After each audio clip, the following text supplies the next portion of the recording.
এতক্ষণ বলছিলেন মঞ্চে আছেন আমাদের পার্টির নেতা, আমাদের শ্রদ্ধেয় নেতা কমরেড জীবেশদা মুকুলদা এখানে রয়েছেন, এই ওয়ার্ডে আমাদের প্রার্থী। এবং আপনারা যারা আমার কথা শুনতে পাচ্ছেন, এই এলাকার আমার গুরুজনেরা, আমার ভাইয়েরা, বোনেরা, বন্ধুরা।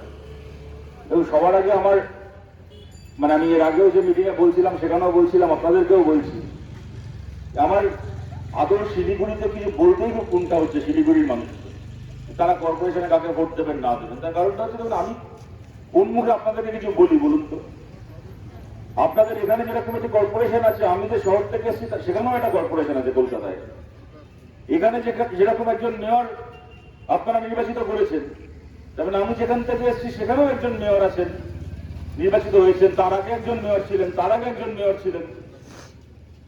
আমার শহরের মেয়রগুলো ছিঁড়ি যখনই আমার মনে হচ্ছে, তখনই আমার মনে হচ্ছে যে আমার শহরে এই হচ্ছে মেয়রের অবস্থা। আমি আবার শিলিগুড়ির মানুষকে শেখাবো? যে মানুষ অশোক ভট্টাচার্যকে মেয়র নির্বাচিত করেছে তাদেরকে আমি ভোট দেওয়ার পরামর্শ দেবো? এখানে কথা বলুন। আমি কোন মুখে আপনাদেরকে শেখাবো আপনারা কাকে ভোট দেবেন, কোন মেয়রকে ভোট দেবেন? আমার নিজের শহরে সব মেয়র নির্বাচিত হয়। তো আমার শহরের মেয়র কারা? কলকাতা সুব্রত মুখার্জি মেয়র হলেন, তখন দেখলাম টিভিতে সে সিঙ্গারার সঙ্গে ঘুষ খাচ্ছে। তারপরে শোভন চ্যাটার্জি মেয়র হলেন, দেখি তোয়ালে মুড়িয়ে ঘুষ খাচ্ছে। তারপরে বড় হাকিম মেয়র হলেন, দেখি স্যান্ডো গঞ্জি পরে ঘুষ খাচ্ছে, কি আবার থ্যাংক ইউ বলছে। তো আমার ওখানকার মেয়রদের এই অবস্থা। আর অপরদিকে শিলিগুড়ির মানুষ অশোক ভট্টাচার্যকে মেয়র নির্বাচিত করেছেন। এখানে বামপন্থী পূর্ববর্তী নির্বাচিত করেছেন বছরের পর বছর, মাঝে একবার একটা বিরতির পরে আবার নির্বাচিত করেছেন 2015 সালে। 10টা কাজের মধ্যে এখানে আমরা 7টা কাজ 8টা কাজ করে থাকতে পারি, 2টো কাজ আমাদের করা এখনো বাকি থেকে থাকতে পারে। কিন্তু আমাদের অতি বড় শত্রু কোনোদিন আঙুল তুলে বলতে পারেনি, কোনোদিন বলতে পারবে না। যতদিন পর্যন্ত শিলিগুড়ির মাটিতে একটা লাল পতাকা উঠছে, আমাদের অতি বড় শত্রু কোনোদিন আঙুল তুলে বলতে পারবে না। এখানে অশোক ভট্টাচার্য হতে পারেন, মুকুল সেনগুপ্ত হতে পারেন, কি আমাদের একজন নির্বাচিত জনপ্রতিনিধি কোনোদিন জনগণের ট্যাক্সের একটা টাকা নিজের পকেটে ভরে বাড়ি ফিরেছে, কোনোদিন 1 টাকা কাটপানি দিয়েছে এখানে পুরো ভোট চালাতে গিয়ে? এই দুর্নাম কোনোদিন আমাদের বিরুদ্ধে কেউ দিতে পারেনি, কোনোদিন দিতে পারবে না। আপনাদেরকে বলছি, আমাদের বিরুদ্ধেও যারা অতীতে ভোট দিয়েছিলেন, তৃণমূলের সমর্থকও যারা আছেন এখানে, বিজেপিরও যারা সমর্থক আছেন, শিলিগুড়ি মডেল নিয়ে এত কথা হয়।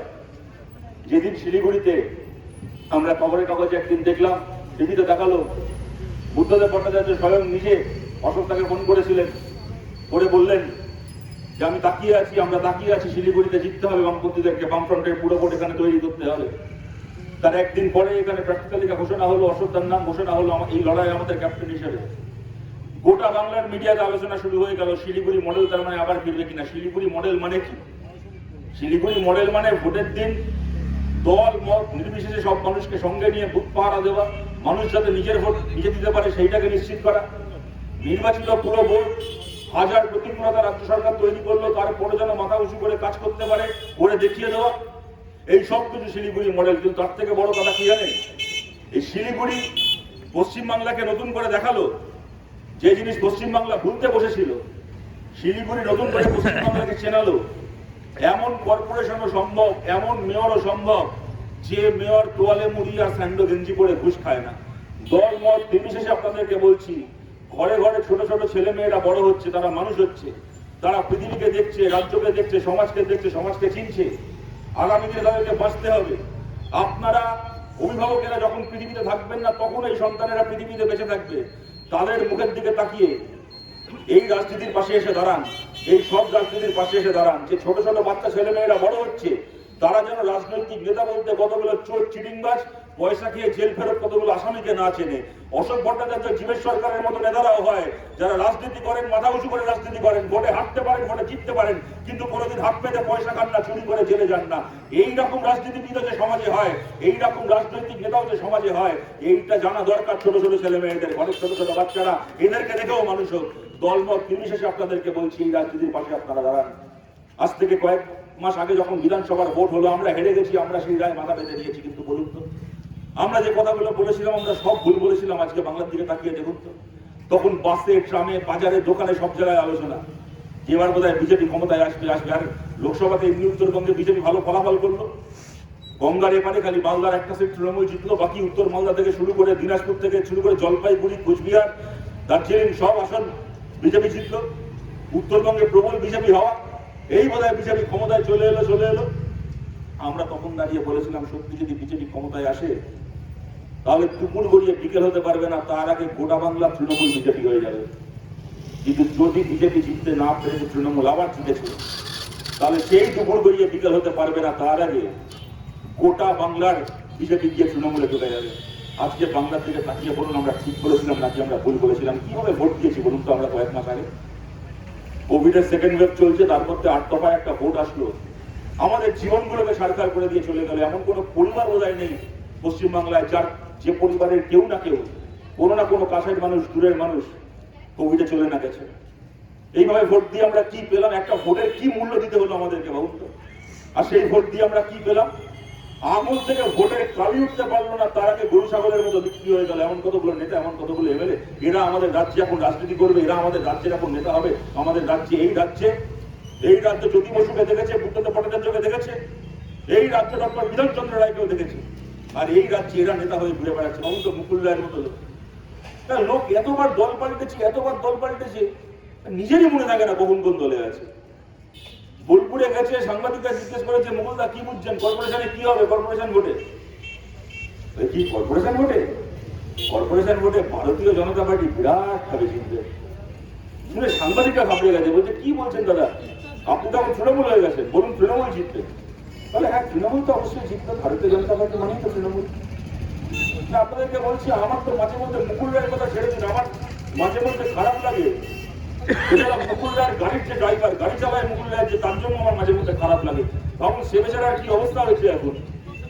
রোজ সকালবেলা মুকুল রায়ের বেলা সাজগোজ করে বাড়ি থেকে বেরিয়ে গাড়িতে উঠে গাড়ির দরজা বন্ধ করে ড্রাইভারকে বলে যাও চলো।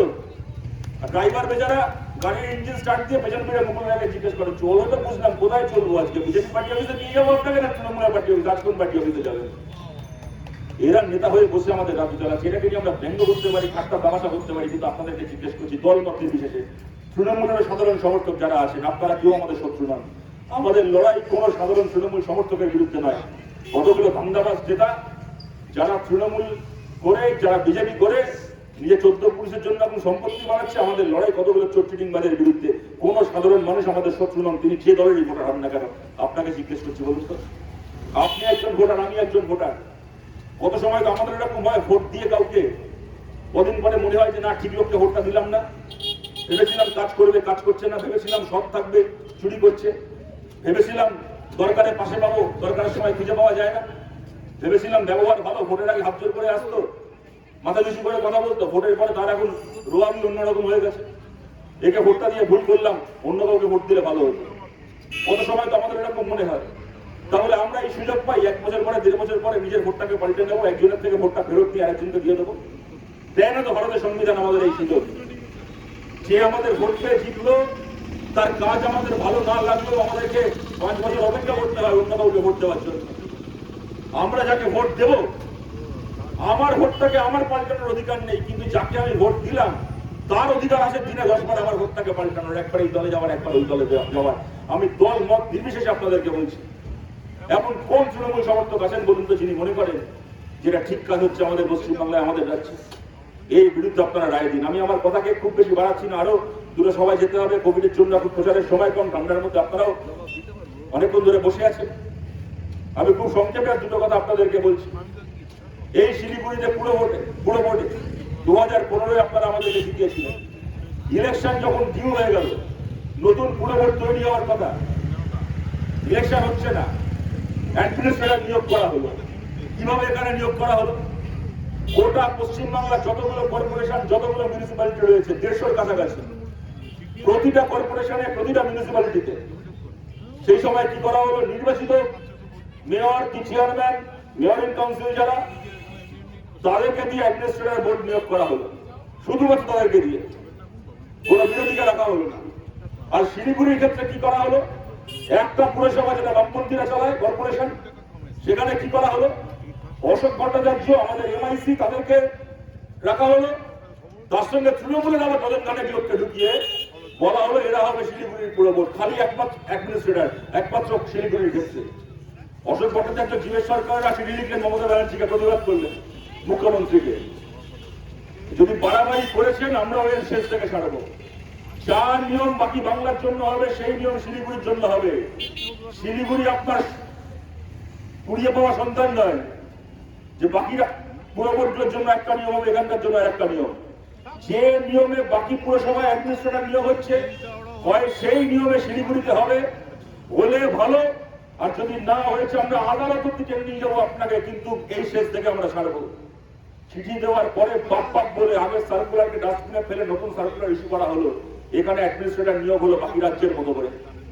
কিন্তু একটা কথা আছে, একটা বিশেষ প্রজাতির প্রাণী আছে যাদের বেকা ল্যাচ কোনোদিন সোজা হয় না। বিধানসভা ভোটের পরে আবার নিজেদের চেহারা দেখিয়ে দিল। বিধানসভা ভোটের জন্য বোর্ডগুলোকে ভাঙা হয়েছিল, অ্যাডমিনিস্ট্রেটিভ বোর্ডগুলোকে সরানো হয়েছিল। বিধানসভা ভোটের পরে যখন আবার নতুন করে অ্যাডমিনিস্ট্রেটিভ বোর্ড তৈরি করা হলো, আবার গোটা রাজ্যে নির্বাচিত বোর্ড যেগুলো ছিল তৃণমূলের, তাদের যারা নির্বাচিত প্রতিনিধি ছিল তারা ফিরে আসলো অ্যাডমিনিস্ট্রেটর হয়ে। একমাত্র পশ্চিমবাংলার মানচিত্রে একমাত্র কর্পোরেশন শিলিগুড়ি, যেখানে আপনারা যাকে ভোট দিয়ে জিতিয়েছিলেন তাকে ফেরত আনা হলো না, আপনারা যাদেরকে ভোট দিয়েছিলেন তাদেরকে ফেরত আনা হলো না। তার বদলে কি করা হলো? পাশের কেন্দ্র নকশালবাড়ি মাটিগাড়ায় তৃণমূলের যে নেতা হেরে গেছিলেন গৌতম দেব, তাকে পুনর্বাসন দেওয়ার জন্য, তার রিহ্যাবিলিটেশন, তার ভাত খাবারের ব্যবস্থা করার জন্য সেও হেরে গেছে। বিধানসভা ভোটে অশোক ভট্টাচার্য শিলিগুড়িতে হেরেছেন, গৌতম দেবও হেরেছে মাটিগাড়াতে। সেই হেরে যাওয়া তৃণমূল নেতাকে শিলিগুড়িতে এনে তাকে অ্যাডমিনিস্ট্রেটর প্যানেলের মাথায় করে শিলিগুড়িতে বোর্ড তৈরি করা হলো। কেন? আসলে এদের সমস্যা কি জানেন তো? যে আমরা যারা কমিউনিস্ট পার্টি করি, অশোক ভট্টাচার্য 2 দশকের উপর রাজ্যের মন্ত্রী ছিলেন, শিলিগুড়ির মেয়র ছিলেন বছরের পর বছর। আবার তখন লাল পতাকা নিয়ে রাজনীতি করেছেন, লড়াই করেছেন। আবার যখন 2011 হেরে গেছিলেন তারপরে মাথা উঁচু করে রাজনীতি করেছেন, লড়াই করেছেন। তার জন্য কোনোদিন লালবাতি গাড়ি দরকার, আমার গাড়ির মাথায় লালবাতি নীলবাতি দরকার, তাহলে আমি রাজনীতি করতে পারবো, না হলে রাজনীতি করতে পারবো না। এ কোনোদিন আমাদের বামপন্থীদেরকে করতে হয়নি। আর এদের সমস্যা হচ্ছে তৃণমূলের, এদের গাড়ির মাথায় যদি লালবাতি নীলবাতি না থাকে তাহলে এদের দলের লোক ছেড়ে দিন, এদের বাড়ির লোক এদেরকে পাত্তা দেয় না। পাশের কেন্দ্র হেরে গেছে, তাকে এনে শিলিগুড়িতে এখন আবার শিলিগুড়ির মাথায় পুরো করে বসিয়ে দেওয়া হলো। অগণতন্ত্র হলো, অন্যায় হলো। আপনারাও খুব ভালো করে জানেন। আমরা চাইলে আগের বার যেরকম অশোকদা জীবেশ দ্বারা ছিঁড়ে দিয়েছিলেন মমতা ব্যানার্জিকে, বলেছিলেন দরকার হলে কোর্ট অব্দি যাবো, বাপ বলে ওরা আবার বাকি রাজ্যের মতো করে শিলিগুড়িতে ভোট গঠন করেছিল। চাইলে এবারও সেটা করা যেত, কিন্তু বারবার আমরা কোর্টের রায় যাবো কেন? আমরা জনতার রায় নেব। যদি এইবারও চিঠি দেওয়া হতো, এইবারও আদালতে মামলা করা হতো, বাপ বলে আবার গৌতম দেবকে সরিয়ে অশোক ভট্টাচার্যের নেতৃত্বে এখানে পুরো প্যানেলকে অ্যাডমিনিস্ট্রেটর বোর্ডকে ফিরিয়ে আনা হতো। কিন্তু আদালতের রায় নয়, আমরা জনগণের রায় ওদের গালে থাপ্পড় পড়ুক আমরা চাই। দল মত নির্বিশেষে সরকারের এখানে শিলিগুড়ির মানুষের কাছে বলছি, তৃণমূলকেও যারা ভোট দিয়েছিলেন তাদেরকেও বলছি, যদি আপনারা মনে করেন যা হয়েছে তা অন্যায় হয়েছে, যদি আপনারা মনে করেন যা হয়েছে তা শিলিগুড়ির মানুষকে অপমান করা হয়েছে, এই পশ্চিমবাংলায় আপনাদের কলকাতার সহনাগরিকেরা, সল্টলেকের সহনাগরিকেরা, চন্দননগরের আসানসোলের সহনাগরিকেরা যে সম্মান যে অধিকার পেয়েছে তাদের ভোট, আপনার শিলিগুড়ির সহনাগরিকদের তাদের ভোট সেই সম্মান সেই অধিকার পায়নি। যদি আপনারা মনে করেন এটা অন্যায় হয়েছে, তাহলে এর জবাব আপনার সামনে 12 তারিখ ওদেরকে দিন। আমার কথাকে আমি শেষ করছি এইটা বলে, বিধানসভাতে যারা বিজেপিকে ভোট দিয়েছিলেন, তৃণমূল সমর্থকদের মতো সাধারণ বিজেপি সমর্থক তারাও আমাদের শত্রু নন। তৃণমূলকে হারাবেন ভেবেছিলেন, ভোট দিয়েছিলেন বিজেপি। আপনাদেরকে বলছি কি লাভটা হলো বলুন তো? এটা চাকরিকারী কথা না, এটা কম কথা নয়। একটা বিজেপির রাজ্যের মুখ্যমন্ত্রীকে হারিয়ে দিল একটা বিধানসভা ভোটে, গোটা দল তার জিতলো, কিন্তু মুখ্যমন্ত্রী নিচে বিধানসভায় হেরে গেল।